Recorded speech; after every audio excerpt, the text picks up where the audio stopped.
Paolo Avellino, nahagip sa video ng Christmas celebration ng pamilya ni Kim Chiu. Oversized jacket ni Kim, kay Paolo nga ba?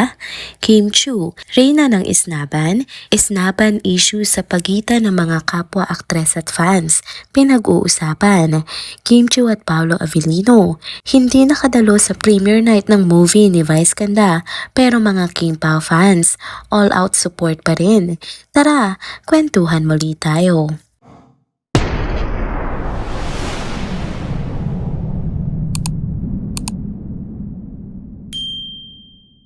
Hello mga ka-trenders!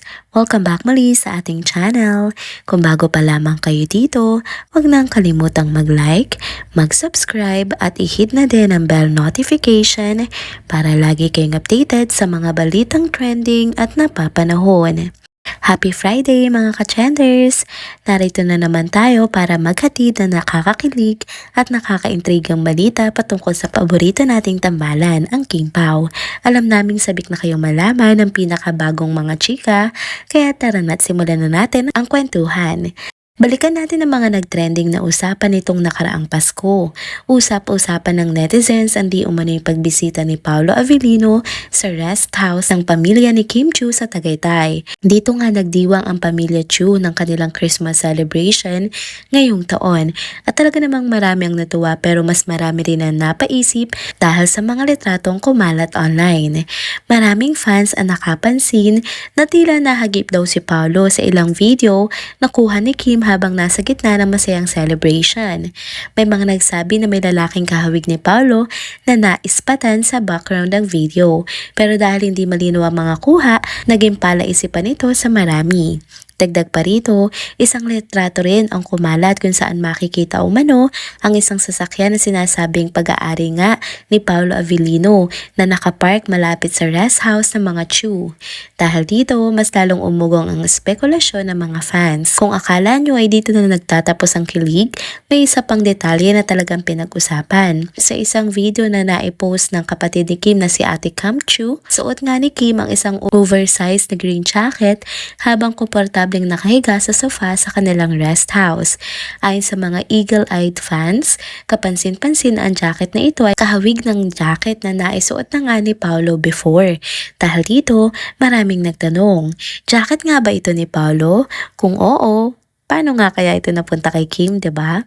Pagamat walang kumpirmasyon mula kina Kim at Paolo, maraming netizens ang nagbahagi ng kanilang konklusyon. May mga nagsabi na posibleng nagkita o magkasama talaga ang dalawa noong Pasko, pero sadyang piniling gawing pribado ang mga sandaling ito. May iba naman na masayang-masaya na kahit hindi direktang naipakita, tila nagbibigay pa rin ang dalawa ng clues na siya namang lalong nagpapakilig sa kanilang mga tagahanga. Aminin man o hindi, ibang klase talaga ang epekto ng tambalang Kim Pao. Sa simpleng pag-uugnay ng mga litrato, video at kahit mga damit, nagagawa nitong pasayahin at kiligin ang kanilang fandom. Kaya naman, kung ano man ang tunay na nangyari noong Pasko, ang mahalaga ay patuloy ang suporta ng mga fans sa dalawa. Sino ba naman ang hindi kikiligin sa mga ganitong eksena, diba? Abangan pa natin ang mga susunod na kabanata ng Kim Pao dahil tiyak na marami pang aabangang nakakakilig na detalye. Ang sunod na topic naman ay tiyak na pag-uusapan ng marami kaya tara't himayin natin ang bawat detalye. Sa episode nga ng Quiz Moza kasama si OG Diaz na umiere sa TV5 Network, naging sentro ng tsikahan ng aktres na si Kim Chiu. Ang headline pa nga ng kanilang usapan ay Kim Chiu, reyna ng pagiging isnabera. Sa loob nga ng 6-minute video na ito na in-upload ng TV5 sa kanilang Facebook page, tinalakay nila ang ilang mga insidente na di umano'y may kinalaman sa pang-isnab ni Kim. Isa sa mga naging mainit na paksay ang sinasabing isnaban sa pagitan ni Kim at Catherine Bernardo noong ABS-CBN Christmas special sa Araneta Coliseum. Pinagtanggol naman nila ang dalawa at sinabing maaaring nagbatian na sila sa backstage or sa dressing room. Kaya si Piolo Pascual at Paolo Avellino na lamang ang bineso ni Catherine sa nasabing event. Pero ang tanong ng ilan, kung talagang walang issue, bakit tila walang alinman sa kanila ang nagpapaliwanag o nagsasalita patungkol dito? Hanggang ngayon, palaisipan pa rin sa mga fans ang totoong estado ng relasyon ni Kim at Catherine. Sunod na naging topic ay ang sinasabing isnaban din daw ni Kim at Janine Gutierrez sa parehong event. Sinasabing ang ugat daw nito ay si Paolo Avellino na dating naugnay nga kay Janine. Hindi tulad ng kay Catherine, walang konkretong ebidensya o video na nagpatunay sa isnaban, pero sa mga past events gaya nga ng sa ASAP backstage, maraming nakapapansin na tila hindi nga sila nagpapansinan. Balita pa nga na ang di umano'y dahilan ng pag-alis ni Janine sa programa ay may kinalaman din dito. Totoo man o hindi, tila lagi nasa sentro ng intriga si Kim pagdating nga sa mga isnaban. Isa pang issue na napag-usapan ay ang viral video ng isang fan na nagpakitang pinag-antay siya ni Kim ng 2 oras pero hindi man lang daw ito pumayag na magpa-picture. Ayon naman sa hosts, maaaring misunderstanding lang ito dahil wala namang record si Kim ng pang-i-snap sa kanyang fans. Posibleng hindi lang naintindihan ni Kim ang sitwasyon o baka naman hindi siya available ng oras na iyon. Pero ang tanong ng isa sa mga hosts, kung totoong fan ka, bakit mo kailangan i-upload ang video na maaaring makasira sa idol mo? Kaya tuloy may ibang naniniwalang baka ang goal lang ng uploader ay mag-viral.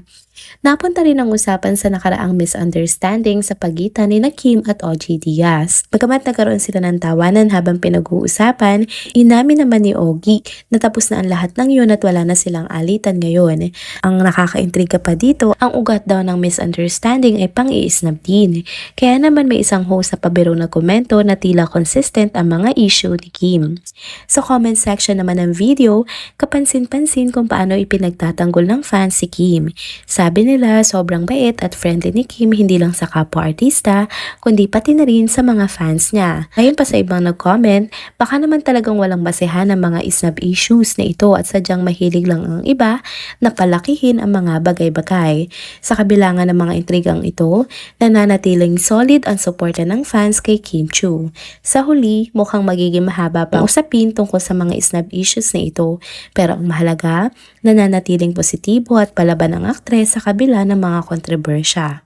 Heto na ang huling topic na pag-uusapan natin sa video update na ito. Sa isa sa mga video na na-share ng bestie ni Kim Chiu na si Darren Espanto, kitang-kita kung paano nga siya inasar ni na Darren at Vice Ganda. Ang asaran na ito as usual ay puno ng kawanan at kulitan. Kung matatandaan nyo, di ba nag-promise sina Kim at Paolo kay Vice na aattend sila ng premiere night ng pelikula nitong And the Breadwinner Is. Kaso nga lang, sakto rin noong panahong yon ang kasagsagan ng taping ng pelikula nila Kim at Paolo na My Love Will Make You Disappear. Dahil dito, hindi nila natupad ang kanilang pangako kay Vice. Syempre, hindi pinalampas si Darren ang pagkakataong ito para asarin ang kanyang bestie. Sa video, makikita kung paano masaya nilang kinukulit si Kim patungkol sa hindi nito pagdalo sa premiere night. Pero syempre, walang halong mali siya ang asaran na ito. Isa lang itong masayang kulitan na magkakaibigan. Kilala naman natin si Vice Ganda bilang isang tunay na kaibigan na sobrang understanding. Alam niya kung gaano ka-demanding ang paggawa ng isang pelikula. Ang haba ng oras na kinakain nito, pati na ang energy na kailangang ibuhos ng mga artista. Kaya tiyak na naiintindihan niya ang sitwasyon ni Kim at Paolo. Habang nasa taping nga noong araw na yon, naipanay naman ang post ni Kim sa social media patungkol sa mga eksena nila sa set. Halos lahat ng fans ay umaasa pa rin na baka sakaling makahabol sila sa premiere night pero hindi talaga kinaya. Gayunpaman, hindi naman nabigo ang unkabogable star sa suporta. Kahit wala si Kim at Paolo, dumalo naman ang mga loyal Kim Pao fans sa premiere night para ipakita ang suporta nila kay Vice Ganda. Masaya lang isipin na kahit hindi physically present si Kim at Paolo, nandoon pa rin ang kanilang mga fans na nagbibigay ng pagmamahal at suporta para sa pelikula ni Vice Ganda. Kaya sigurado tayo, asaran lang naganap sa video, walang samaan ng loob dito. And there you have it mga ka-trenders. Dito na po muna nagtatapos ang ating isa na namang trending video update. Salamat sa inyong pagsubaybay at pagsama sa akin hanggang sa dulo ng video na ito. Pero bago kayo umalis, huwag niyo pong kalimutang mag-like, mag-comment, mag-subscribe at i-hit na rin ang bell notification para lagi kayong updated sa mga balitang trending at napapanahon. Kita-kits sa susunod na video. Paalam!